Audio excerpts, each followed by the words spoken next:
Psalm 105 verse 17. He sent a man before them, even Joseph.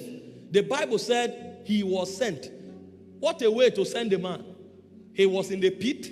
He was a houseboy. He was accused. He was put in prison. Is that how God sends men? Yes.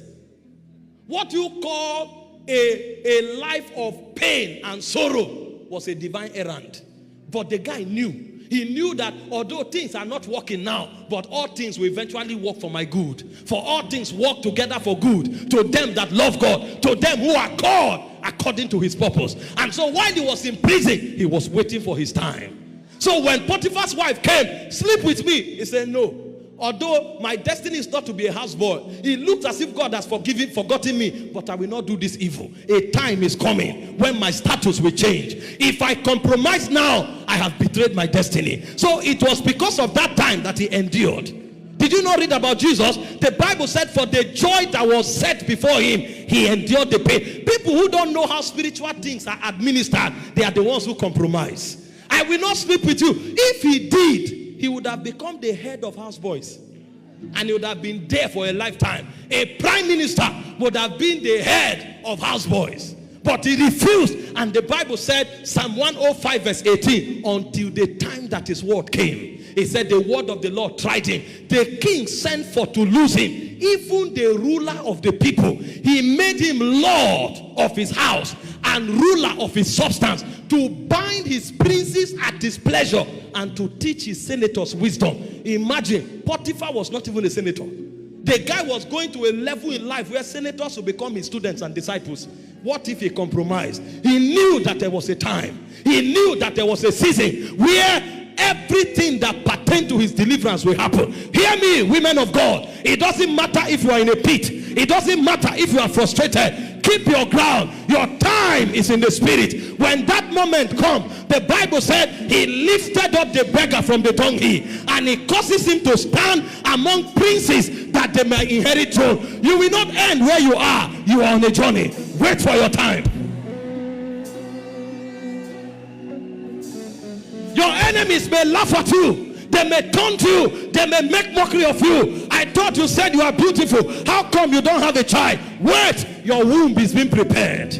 Think about Elizabeth. She was not giving birth until she was old. But that womb needed to be incubated with prayer. Because the one that was coming was a voice crying in the wilderness. It's not every womb that can carry that child. So it's not about the number of children. It's about the weight of destiny that they carried. And when the guy showed up, they said, who are you? He said, I'm the voice of the one crying in the wilderness. Prepare a way for the Lord. He took an intercessor to raise that child. So it was not marital delay. It was not delay in giving birth. It was incubation process for a prophet. A prophet that could bring forth the Messiah. Do you know the testimony of Jesus concerning John? He said, of all men that lived, he said there was none greater than John. That was the child Elizabeth carried. What if she didn't wait for her time? There is nothing you are going through that you cannot be delivered from, but it takes a timing. There is a time allocation in the spirit, and I don't know about you, but me, I will wait for my time.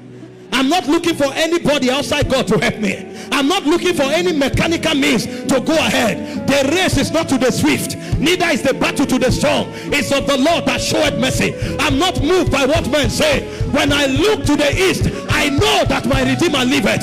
It may not appear as if it is working, but I know that all things work together for good to them that love God, to them that are called according to his purpose. Don't bother about those mocking you. That's not where your destiny is going to. Did you read about Hannah? The Bible said Peninnah made a mess of her.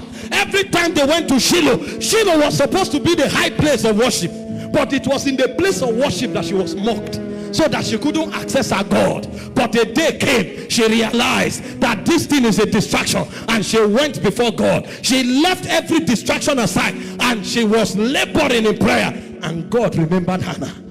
God remembered Hannah. When your time comes, God will remember you. I prophesy over someone. This is your season of remembrance.